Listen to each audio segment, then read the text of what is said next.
আসসালামু আলাইকুম। আপনারা যারা স্মার্ট কার্ড পেয়েছেন কিংবা রিইস্যুর পর একটি কার্ড পেয়েছেন সেটার ডিজিট হচ্ছে 10টি অর্থাৎ 10 ডিজিটের আইডি নাম্বার। তো পূর্বে আপনার কাছে একটি আইডি কার্ড ছিল, সেটার আইডি নাম্বার ছিল হচ্ছে 13টি কিংবা 17টি। তো আপনার ওই আইডি কার্ড দিয়ে অনেক কাজে ব্যবহার করছেন, যেমন হইতে পারে কোনো অ্যাকাউন্ট খুলছিলেন কিংবা যে কোনো ধরনের কাজে ব্যবহার করতে পারেন। তো এখন আপনার ওই ডিজিটের নাম্বার বা ওই ডিজিটগুলো আপনার প্রয়োজন পড়তেছে, অর্থাৎ ওই যে 13 সংখ্যার যে নম্বরটি রয়েছে কিংবা 17 সংখ্যার যে নম্বরটি রয়েছে এটা আপনার প্রয়োজন পড়তেছে।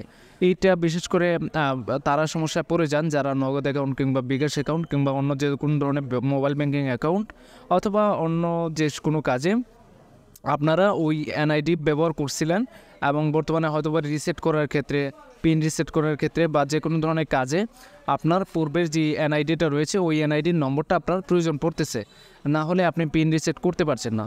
তো ওই নাম্বারটি আপনি কীভাবে বের করবেন আপনার বর্তমান যে কার্ডটি পেয়েছেন সেই কার্ড থেকে, আমি সেটাই দেখানোর চেষ্টা করবো আজকে ভিডিওতে। এটা খুবই সহজ। আপনাকে যেতে হবে প্লে স্টোরে যাওয়ার পর একটি অ্যাপ্লিকেশন ডাউনলোড করবেন, সেটা হচ্ছে বারকোড স্ক্যানার।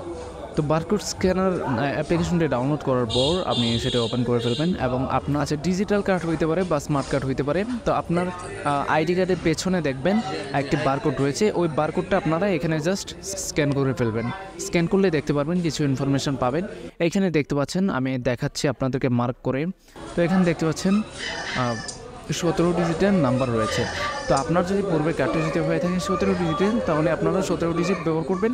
অর্থাৎ 17 ডিজিট আপনার প্রয়োজন হচ্ছে, সেই 17 ডিজিট আপনি যে কোনো কাজে ব্যবহার করতে পারেন যে কাজটিতে আসলে আপনার 17 ডিজিটের নম্বরটি প্রয়োজন পড়তেছে। আর যদি আপনি 13 ডিজিটের নাম্বার হয়ে থাকে পূর্বের যে এনআইডিটা, সেই ক্ষেত্রে আপনি শুধুমাত্র জন্মসালটা বাদ দিয়ে দেবেন এবং পরবর্তী যেই নম্বরটা রয়েছে অর্থাৎ 13 ডিজিটের নম্বর জন্মসাল বাদ দিয়ে সেটা আপনি ব্যবহার করবেন।